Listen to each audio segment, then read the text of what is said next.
Good afternoon. Thank you for attending to this webinar and for showing interest in the employment of Wisconsin military veterans, whose sacrifices and service mean so much to our state and our country.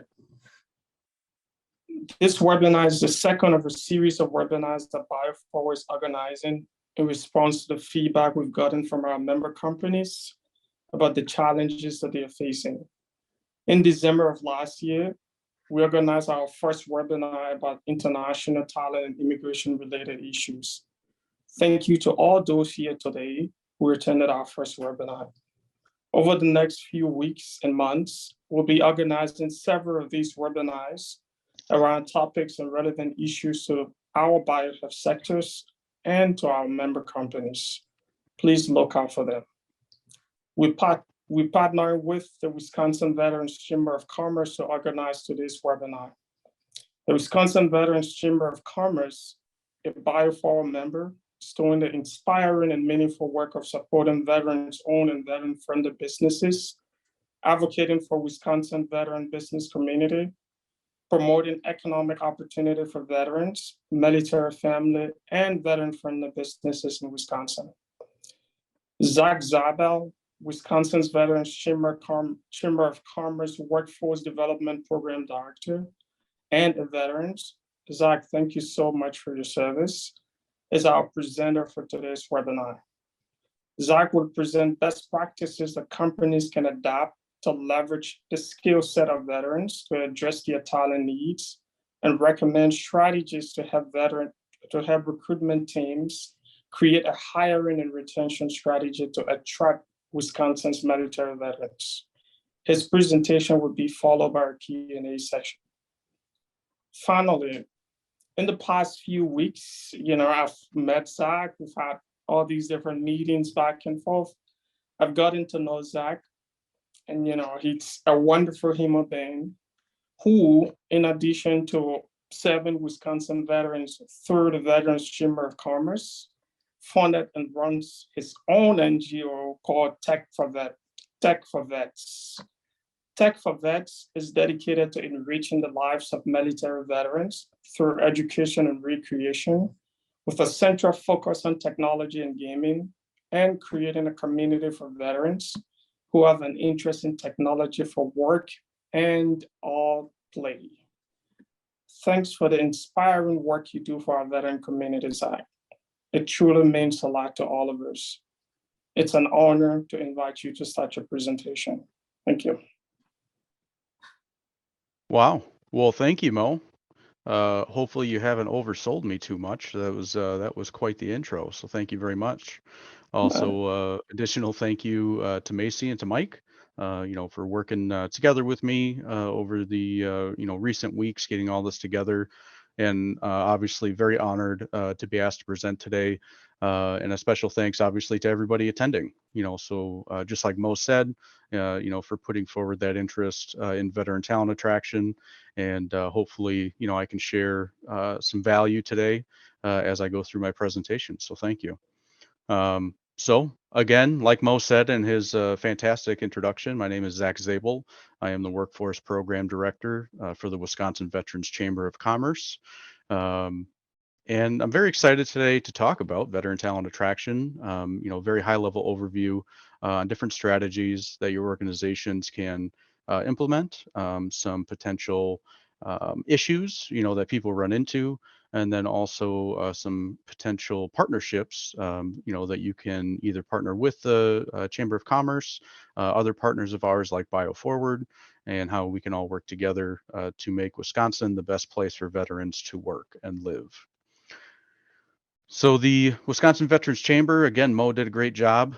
So I'll be very brief on this particular slide, but we do serve veterans and their families, providing resources to support veteran-owned businesses, as well as veteran-friendly businesses. And that veteran-friendly businesses piece is the focus of my workforce program, which I call Invest in Vets, which is an offering that I'll discuss later in my presentation. But we partner with organizations across the state and even across the region. trying to increase, the ability for organizations to recruit, develop, and retain veteran talent. My experience, I am a U.S. Navy veteran. I was active duty for 6 years. After I separated during my, schooling, been volunteering in the veteran space and now working professionally in the veteran space since 2020. And currently earning my doctorate at UW-Whitewater, and my area of research broadly is veteran employment. And that leads to, the highlight of the day. What is a veteran? And this might be a little bit of a shocking slide for some folks, because most people think that there's just kind of a general understanding of what a veteran is. But unfortunately, there's some ambiguity and lack of clarity around the veteran status. So Title 38 U.S. Code Section 101 does have a federal definition for who is a veteran or what is a veteran, and that definition is available online if you really have a lot of spare time and enjoy reading legalese on on the internet. This is a summarized definition: a person who has served on active duty in the U.S. Armed Forces other than active duty for training and was discharged or released under conditions other than dishonorable. And if you feel that that might be a little bit wordy or vague, that's because it is. And it's actually kind of a frustrating definition to work off of. All of you, in your respective counties, every county has a county veteran service office. So if you have not already connected with your CVSO, that is a great local resource for every county in the state. If you'd like to learn more about veterans, or if you yourself are a veteran and want to, learn more about your benefits, I like to include that piece in my presentation for any veterans we may have on the call. The things I've highlighted in blue, so active duty would be Title 10 orders or federal orders. And what that means is you have your regular active duty military, you have your guard and reserves, your different types of military components, and those reserve and guard can be activated under federal service. And when those individuals are activated, they become they're considered an active duty status. So 1 day on active duty fulfills that active duty piece. And as it says there, active duty for training does not count. So your weekend training or your 2 weeks during the summer for our guard and reserve folks, that does not meet the requirements. So you do have to be federally activated. And then that last piece is the truly frustrating piece because it is vague. So there is no discharge you can receive that reads discharged or released under conditions other than dishonorable. There is a dishonorable discharge, there's an other than honorable discharge, there's a general under honorable conditions, and then, kind of your golden ticket for benefits and veteran status access is that honorable discharge. I won't go too far down that rabbit hole. Just know that there are individuals in your organizations who may be veterans and not know it, or they, may have veteran status but not consider themselves veterans, based on how they assess the quality of their own service. So just know that there's a little bit of confusion and ambiguity around veteran status. Also, because we're talking about veteran talent attraction, it's very relevant to know where veterans live. So half of all Wisconsin veterans live in the 10 largest urban and suburban counties, and that's indicated on the graphic there in blue. Generally, because the graphic is organized by density. So the highest level of veteran density are the rural counties, as you see in the red and the burgundy there. And then that second bit of information, veterans from older cohorts that served during Vietnam or older are disproportionately concentrated in rural areas. So if you are a biomedical or healthcare provider in a rural area and you're looking to hire veterans, unfortunately, most of those 70-plus-year-old individuals are no longer in the workforce. So you have an even steeper hill to climb than your counterparts. For those of you where your organizations operate in those blue counties in the graphic, just know that younger veterans are more highly concentrated in those areas. which of course is good news because generally those are the ones that are going to be a member of the workforce. I want to talk a little bit about the current state of unemployment for veterans because that's something that I run into when I'm working with clients or different organizations. There seems to be this general narrative that we want to help we want to help veterans by hiring them, or we love our veterans, or you kind of have this general kind of lip service level support of veterans. But the fact of the matter is, veteran unemployment is not an issue, and actually hasn't been an issue for quite some time compared to non-veterans. For a long time, veteran unemployment was at higher rates than non-veterans. For a long time, there was kind of this narrative of these disenfranchised individuals who are veterans, and we need to get them jobs, and it was very entry level, very labor wage. And part of my role and my mission as the program director for workforce at the Wisconsin Veterans Chamber is to change that narrative. That is not the reality. There is not a pool of unemployed veterans sitting at home waiting for your phone call, waiting for your Indeed or LinkedIn job post. The fact of the matter is, most veterans that want to work are already working. So what does that mean? That means that any veterans that you are going to attract to your organizations, more likely you are stealing them from a competitor. And the reason that that is significant is that's a whole different mindset than if you have this visual of unemployed veterans being the target, of your HR or talent attraction, activities.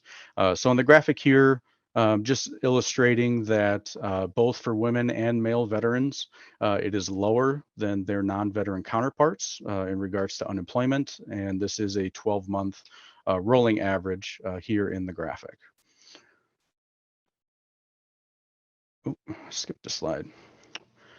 So veteran unemployment just for the month of March, so a couple weeks ago here, and this is all Bureau of Labor Statistic data, it's 2.4%, which is still, well below average. And then unemployment in general, is record lows, across the country and especially in the state of Wisconsin.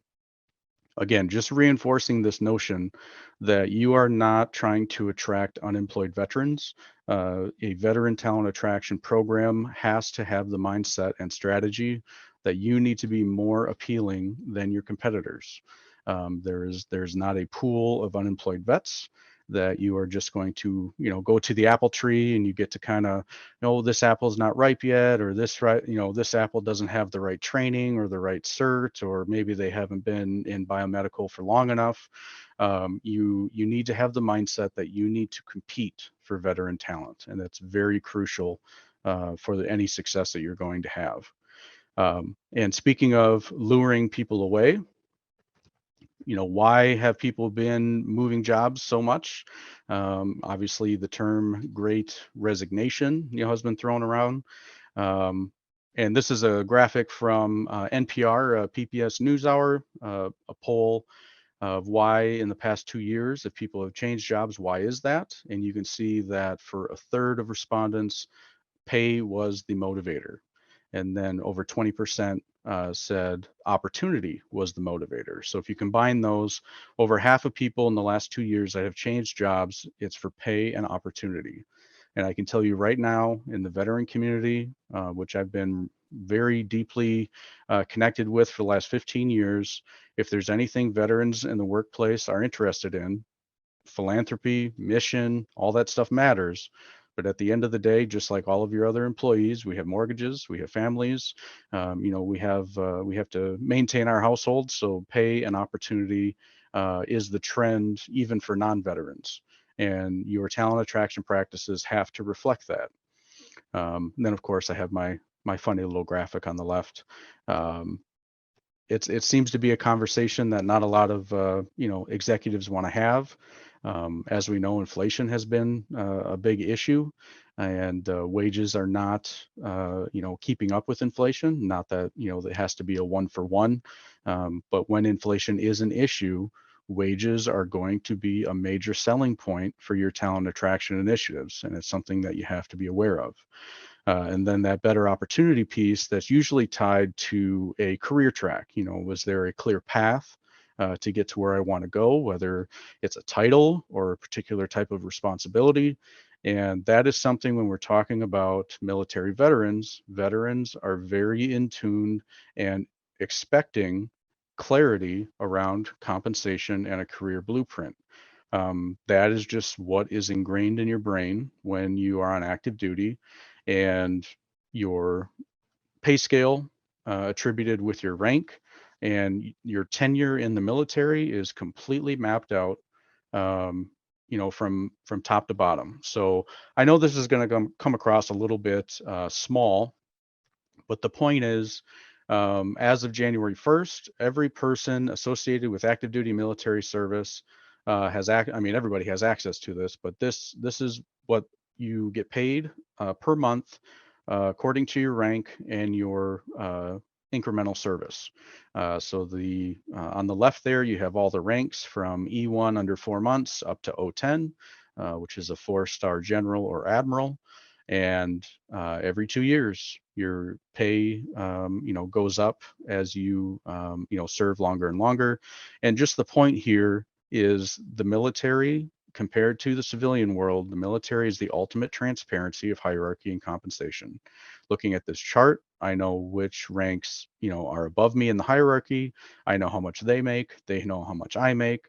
It's just this concept of complete transparency, which obviously this is not likely to be duplicated in the civilian world, and that's not what I'm campaigning for. What I'm saying is that if this is your starting point as a transitioning service member, and now you move to the civilian world where there's complete ambiguity around not just compensation as far as your pay, but benefits. There's this whole kind of rigmarole, if we're being honest with ourselves, and that is a pressure point for transitioning service members, especially those service members that already have families. Maybe they are not just a transitioning service member in their early 20s, no degree, no family. Obviously that population exists, but if they have a spouse, if they have dependents, they're uprooting their entire life and hopefully moving to the state of Wisconsin. This is just a pressure point and something where you can develop a competitive advantage because, again, there are veterans that are already here, working for your competitor that you're competing for, but then you also have that transitioning service member population, which is a whole different strategy. And the biggest issue with those is access, and I'll talk about that a little bit later. Just wanted to reiterate, if you want to use the raised hand function or put anything in the chat for any questions or comments, please feel free to do that. I'll call on you and want to make sure everybody feels welcome to do that. So in the spirit of compensation clarity, this morning, I just went onto Google and I Googled biomedical jobs in Wisconsin. Obviously, if you would search something a little different, the numbers would change. But so this morning, biomedical jobs in Wisconsin on Google produced 76 open positions. And I scrolled through the whole thing and only 8 were posted with a pay range. So that's not even a specific compensation or pay range tied to the position where you're guaranteed you're going to get X number of dollars. Some of the pay ranges were very, very broad, ranging $20,000-$30,000 difference between the bottom and top of the range, but only 8 of 76 had pay range associated with the position. And if this is what you're used to looking at, where you just have complete transparency, and the number one reason people are leaving is tied to compensation, this is not a recipe for success. And I can tell you, even personally, in the last few years, I have never applied for a position where the compensation or pay range was not posted. 0. I'm not going to do it. And it looks like we have a question from Mary, if you want to unmute. Yeah. Thanks, Zach. No, this is helpful. I think, with some of the positions that we're posting right now, I know that pay transparency is a big topic for not only us, but for a lot of companies and organizations right now. I know just thinking about like with Indeed, they give the option that you can give the starting amount. And I think that's been helpful with driving some attraction. I guess, would you have anything on just kind of saying, hey, this is what we can advertise as a starting amount, but it's always based on your experience and skill set. Is that something that kind of parallels with what you're referring to here? Yeah, I mean, obviously every position, every organization is going to be different. And, obviously thank you, Mary, for asking that question. It's a great question, very relevant. I would say the minimum pay range is the minimum that you should have on the post, just because, if it's more than that, I don't think, at least in my experience, I don't think anybody's ever been real upset that they were offered more than, what was on the job posting. The only issue, if you only have the minimum, is if somebody, puts $1 more in their search term, when they're on Indeed, Indeed will not show them your position. So that's the only problem with only putting the minimum on there is, if say the minimum is 40,000, if I search 42,000 because I did the math and that's what I need to make, to maintain whatever quality of life I've decided that's what I want, your post is not going to show up. So it's a pros and cons. And again, this is not a right or wrong, type of presentation. It's all about that competitive advantage. So in your positions, you can post the minimum. I would probably, it depends on the position, obviously, but some are probably going to have an average, so there's going to be a market average for that title, with a certain number of years of experience. One thing that you can do is provide clarity around the scale. So if you do have a pay range, from X to Y, but explain that, if you are looking to get closer to Y, these are the things, that we're looking for, that where you'd be able to, kind of demand that higher compensation, and just have some clarity around, how do I move from X towards Y? Because maybe I don't have all three things, but maybe I have one of them, which means that I'm going to be starting potentially above X. Does that make sense, Mary? Does that answer your question? Yes, it does. Thank you.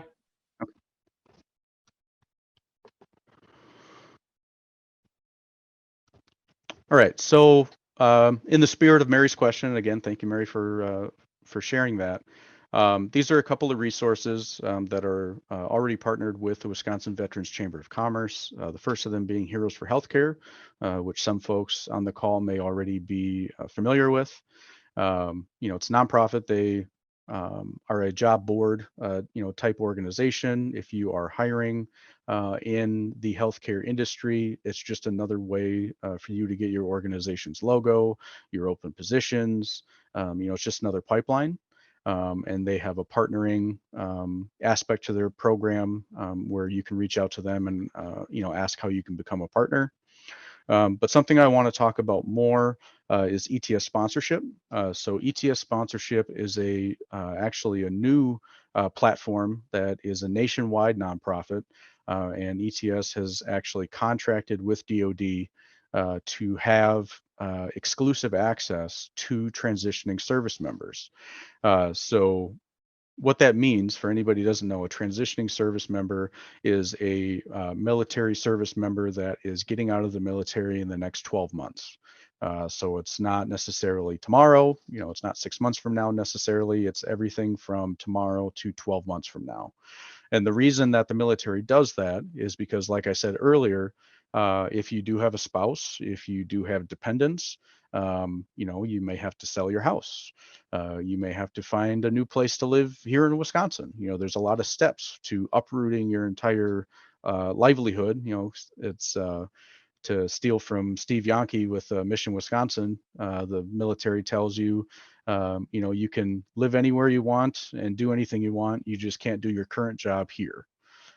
So you're guaranteed to move and you're guaranteed to have a different job, and you have 12 months to figure it out. And ETS sponsorship has that direct pipeline to transitioning service members across all function areas of the military. So you'll have, medical related, you have your Navy corpsman or your Army Medical Corps, all the way from, your lower enlisted, single term type medical professionals, all the way up to officers, that are already providers.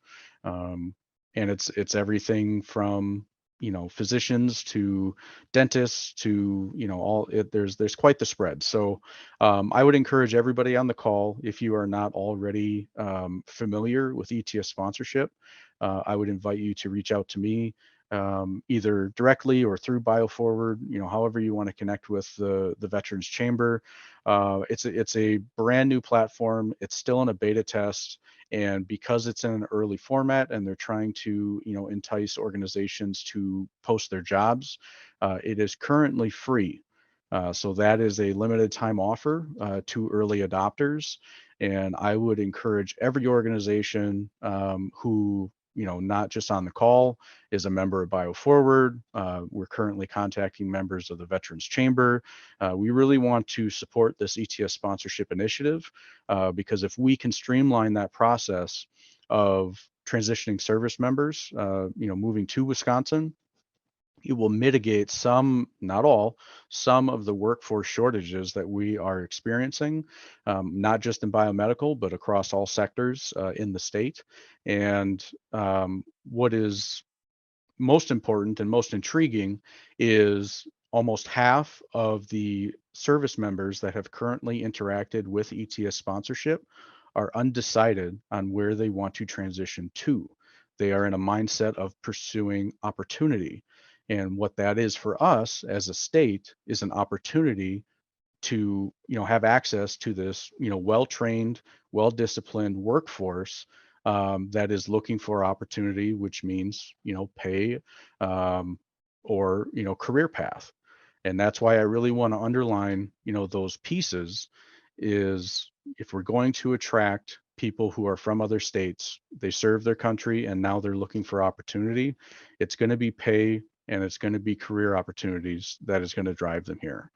So I really want that to be, at the forefront of everyone's minds, when you're developing your veteran talent attraction.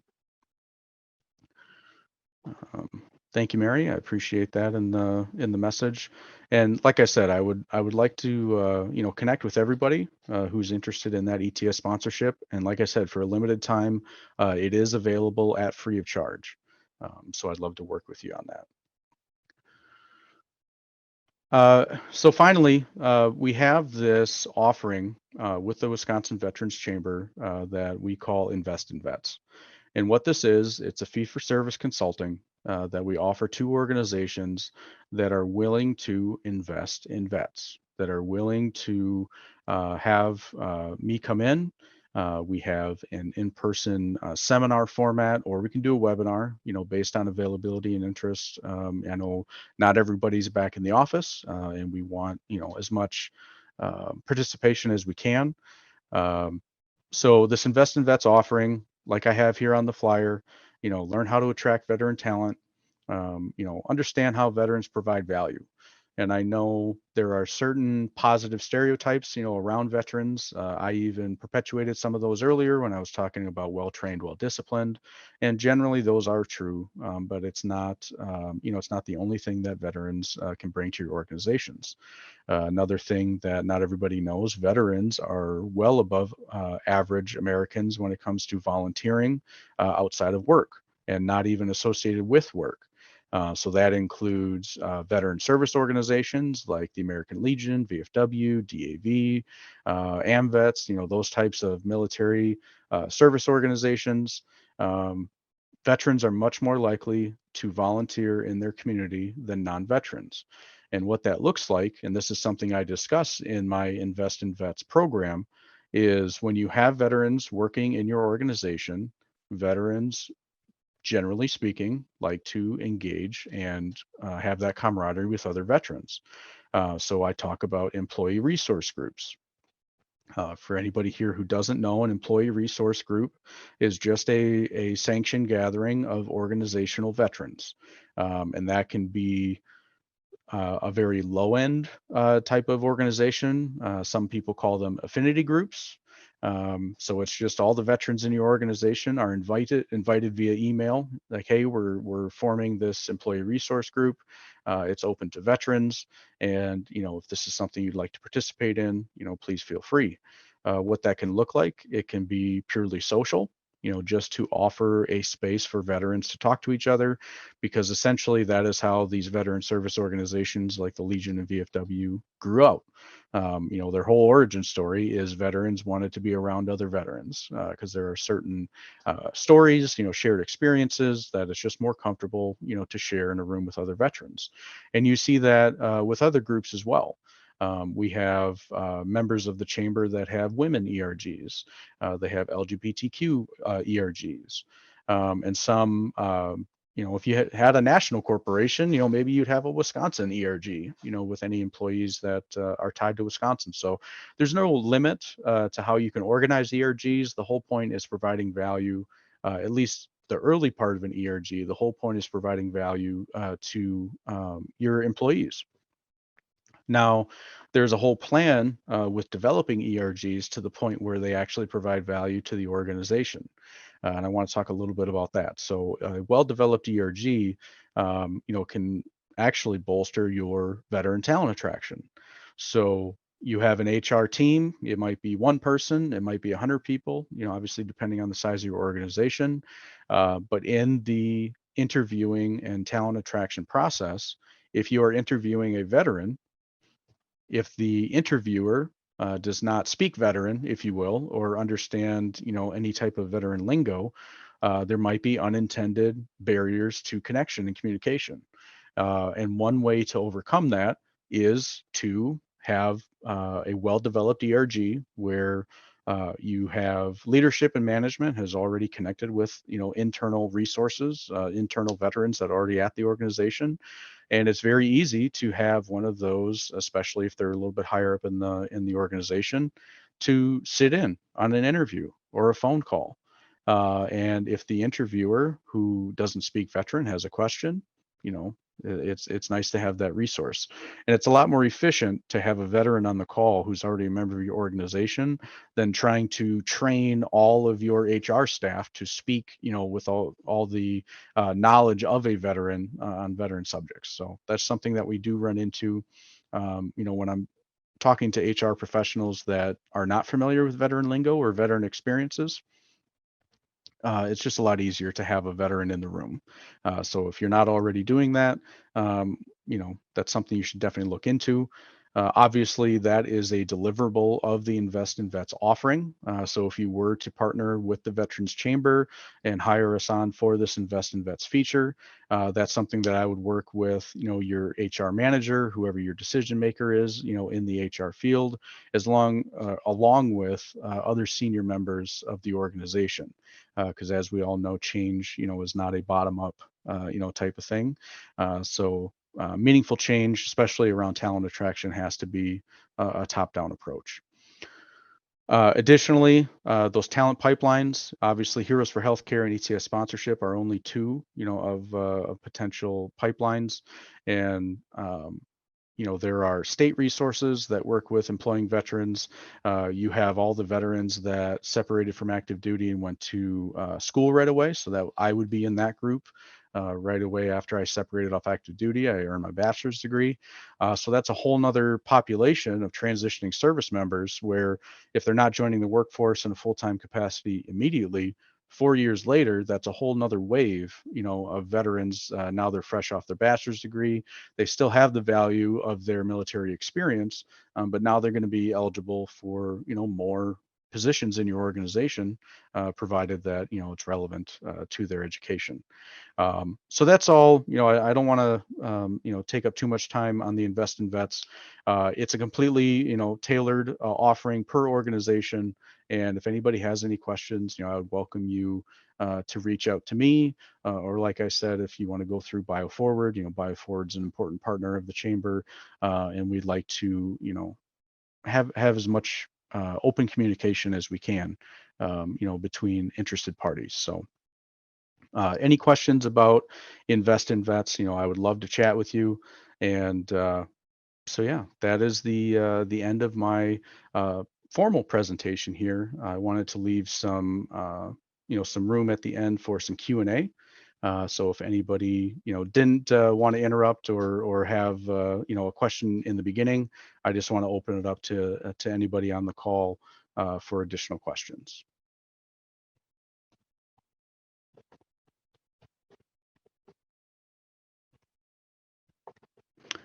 Mike, you have a question? Yeah, I did. Thanks, Zach. Great presentation. Very interested in a lot of these programs that you talked about. Yeah, I was thinking, because I've seen some of these sort of recruiting programs available, and I'm glad that you guys have one here locally that can work with companies directly. So that kind of answered the main question that I had. But I was also thinking too, when we talk with our member companies, so I work with BioForward, if anybody doesn't know me, but what when we talk with our member companies and we talk about like hiring like from different communities or diverse communities or things like that, there has to be overall buy-in from the company. There really has to be some commitment to making that a strategy and effort, and I think you covered that pretty well with your program. But I was wondering, so there's a lot of focus on making sure that the companies kind of learn how to speak veteran and kind of talk, learn a veteran's perspective in order to attract them and retain them. Is there like a flip side to that too? Is there a way that once veterans are hired, is there a way to kind of get them engaged in more of this corporate culture? Because I know even coming from like academia, where I spent a great deal of time, it's a culture clash. Coming into the biohealth industry. So there's lots of things you have to know, and I imagine it's exaggerated with someone from the military. So do you have any thoughts about that? Yeah, absolutely. And that's a great question, Mike. And I appreciate you, kind of detailing that out. So initially, and the whole reason that my program is business facing or organization facing is because there are already a fair amount of individual centric organizations. So for instance, the Department of Workforce Development actually has veteran employment resources throughout the state. Local offices are called levers, LVER. And those lever offices employ DevOps. And if anybody knows anything about the military, we're going to have a lot of acronyms, so buckle up. So DVOP, DevOps specialize in veteran employment. And part of the services that are offered to veterans are, basically taking the jargon out of your resume. So trying to, provide that resource to, veterans. If you talk about being a squad leader, or you talk about where you deployed, or the specific medical training you have, that might not always be a fluid translation to a civilian job application. And this is something that we're running into, and there's a lot more light being shed on, is this, and I don't know if any of the organizations on the call use them, but these applicant tracking systems. So any type of computerized tracking system where you go online, you upload your resume, and then for some reason you have to fill out all the same stuff all over again, to apply for the position. A lot of those will have 3 to 5 buzzwords, that the employer is looking for. And the issue there is veterans don't know those buzzwords, especially if it's a transitioning service member. They're coming directly from service. They don't know what program you use, so if you have experience with X software as a mandatory, buzzword in your ATS, guess what? You're not getting any veteran applicants. Unless they've already, been out a while and had a job with one of your competitors. So any type of program or software specific requirements, where you're looking for that to be on the resume, you might be introducing barriers to employment for transitioning service members. And then the other issue that we have is so TAPS, so transition assistance. It's a Department of Labor program contracted with DoD. I went through it, as I separated active duty. It's a 5-day, essentially civilian transition training course that you go through, and they talk about, interviewing, and they talk about your resume, and but I mean, it's 5 days, so it's not exactly intensive, if you will. You look at your resume, hopefully you don't use jargon. You do some mock interviews, but you're doing it with other veterans, at least when I went through. Maybe that's changed in the last 10 years. but I don't think the other veteran playing the part of the interviewer is going to provide a lot of value, for a mock interview. So just so you understand that, transitioning service members, the amount of information available is scant as far as translating your resume. And there's another thing we know about veterans is they are not quick to engage with any sort of high level or large organization like the VA or workforce development or WDVA or these other types of resources, because they get out of the military and a lot of the times they just kind of want to unplug from large organizations. They don't want to talk to 6 people and move up a hierarchy to get 2 tidbits of information. So enrollment in the VA is way lower than it should be. Participation in these employment programs that DWD and WDVA offer is way below where it should be. But that's, it's just a challenge that we have as a community of veterans. And that's part of my role is, when I'm talking to veterans, is to encourage that. I know it's not the most fun to, do a review of your resume, but in a job market that maybe is a little less or more competitive than it is currently, obviously most of the chips are sitting on the side of the employee at the moment, with workforce being where it is. But those are very, very beneficial resources that veterans should be taking, advantage of. But there's just kind of a natural inclination to avoid, those larger organizations that even smell like the military. So, but no, that's a great question, Mike. And for anybody who, like I said, if you want to learn more about that stuff, your CVSO is probably a decent contact. If you just want to integrate yourself into that veteran, your local veteran presence, kind of find out what's going on. And again, anybody who's looking for jobs at the CVSO, it's likely going to be more of that entry level labor wage, type of position.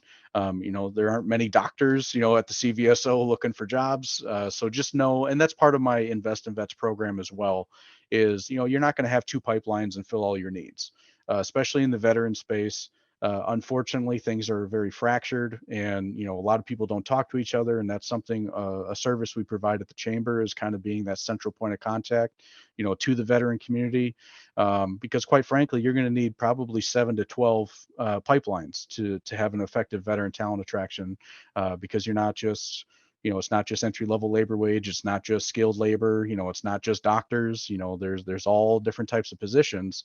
And unfortunately, very few of those pipelines have more than one type of employee, if that makes sense, Mike. Yeah, looks that's like, great. Thank you. Joan, did you have a question? I think you're muted, Joan.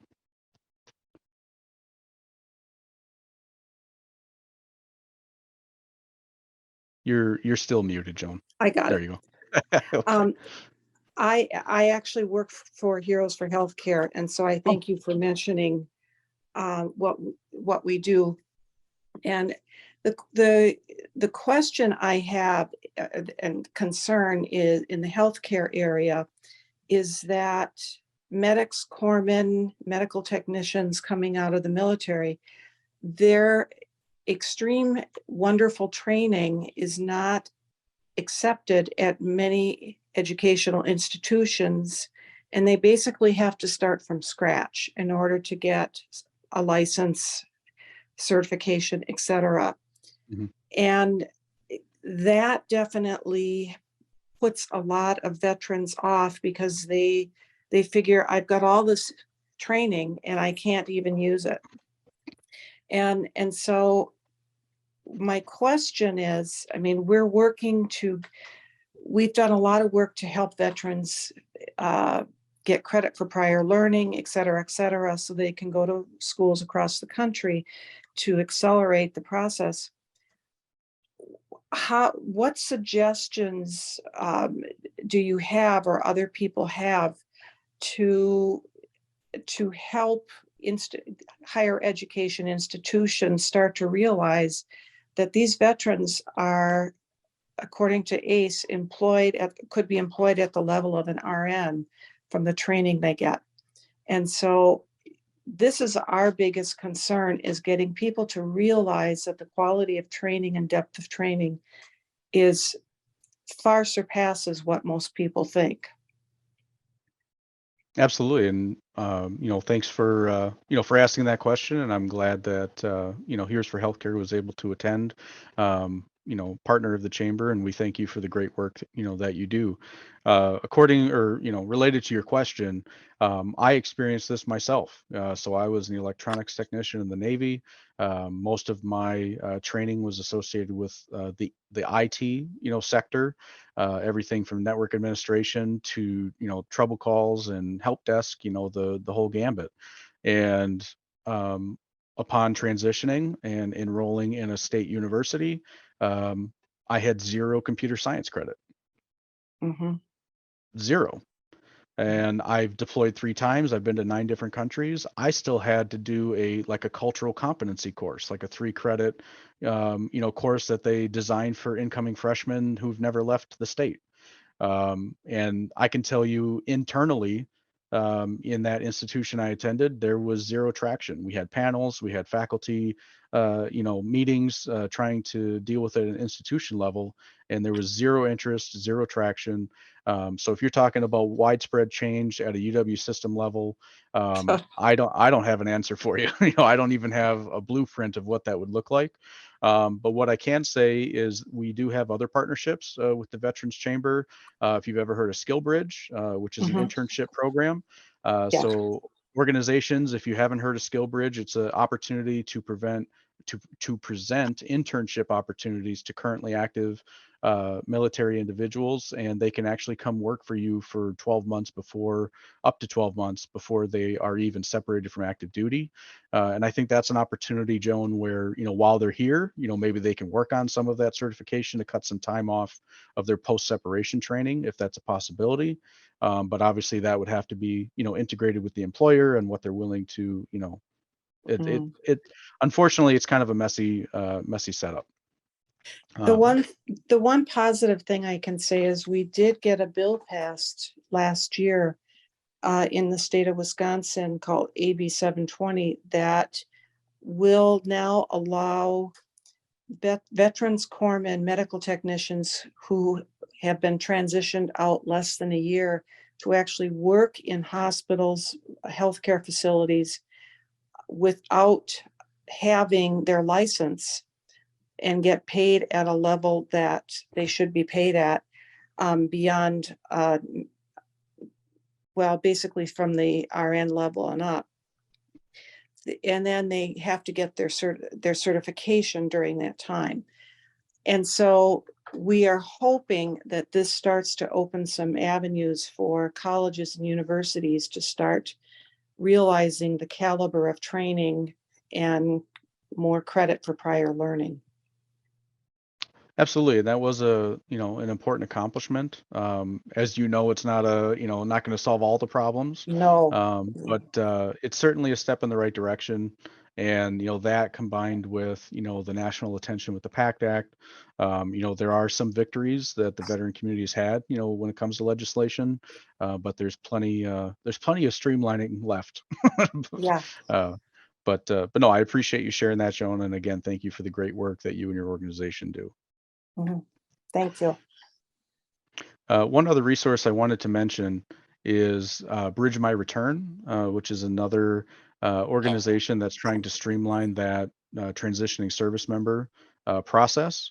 And again, it's a job board type deal, but it is skill based, which is kind of a burgeoning HR strategy, we'll call it. So instead of hiring, we need this program or this software or this specific experience, it's more based on skills. So it would be, what skills do you need to complete this, or be successful in a position.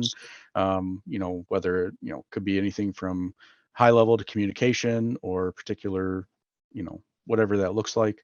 All the way to specific, like obviously if you are a medical professional, depending on your role. So my wife is a certified medical assistant, so it wouldn't say CMA, it would be the functions of a CMA and the skills required to be successful as a CMA. So your you know, the vitals, checking for vitals, the blood draws, you know, all the things that my wife does. It's just worded differently to be more easily consumed by transitioning service members. So again, that's called Bridge My Return, and that's a growing organization as well. And they're actually coming out with a next generation platform shortly.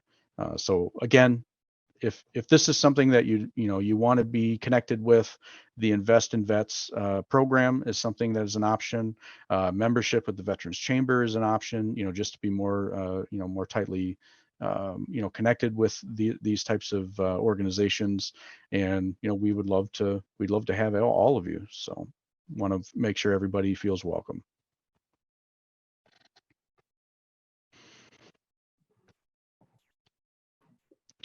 Mike, do you have another question? Yeah, I did. So you were talking about like the training programs that you have. I was wondering if like an organization has a very specific need and they may want to set up their own sort of training program. But and I know that there are probably grants available to kind of, especially if they're looking at attracting veteran or like more rural communities. I know that there are grants. Is that something that that the chamber is kind of willing to partner with organizations on, like during that grant process? So we don't currently offer any type of grant writing assistance, specific, like that, like you've described. Not necessarily writing, but more just like partnering or assisting in kind of the organizational framework of something like that. Yeah, I mean, I think there's what we would probably do if it's something that's within our wheelhouse. We would probably just help you directly, just as a service, because that's what we do as a chamber. Is we're a dot connector, and we want to provide value to individuals or organizations that want to help veterans. So a high level conversation, I think that'd be easy. A deep dive, and this is just an assumption. We would probably bring in additional partners. So, you have your workforce boards across the state, your economic development corporations, that might have connections to federal funding that we don't. And I think that's really our strategy as an entire chamber is, we're that dot connector. And if we don't have the answer, we want to find somebody who does. So I think that's probably the best response I can offer for that, Mike. Great. Thanks. Joan?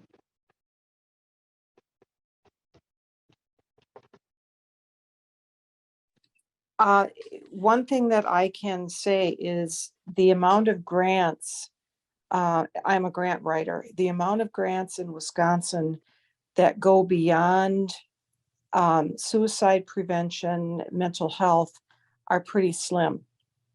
And so at the federal level, there's definitely more. And the Wisconsin Department of Veterans Affairs does have 2 grants that come out yearly for nonprofit. But it is not easy finding grant dollars for specific areas outside of the what I call the mental health area right now. So it's kind of dried up. Unfortunately, I completely agree with Joan. So I have a chat here from Mo, just asking me to talk a little bit about my charity, Tech for Vets. And through my experience running my charity, I completely agree with Joan that, there are some, grant dollars available for programs for employment or professional development, which is what Tech for Vets is all about.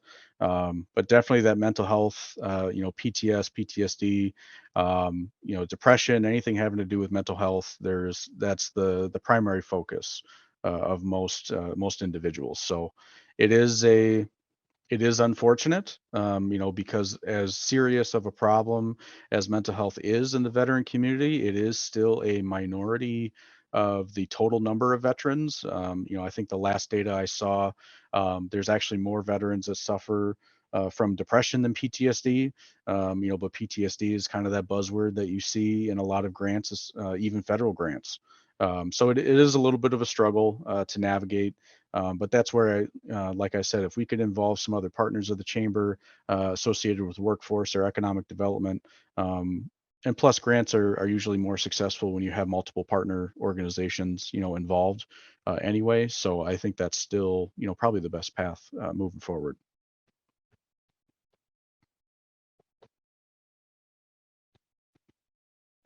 And then just to address Mo's chat as far as how companies and individuals can donate, so Tech for Vets is a 501c3. You can donate through the website, you can donate through our social media. Obviously, any questions about Tech for Vets, I'd love to address any of those. And just briefly, dual mission of providing a community for veterans centered around technology and gaming. The current veteran space is really dominated by, those existing veteran service organizations, and not everybody in my age group of veteran is interested going to the VFW, playing cards and complaining about the weather. So this is very much a new age, digital iteration of that same model.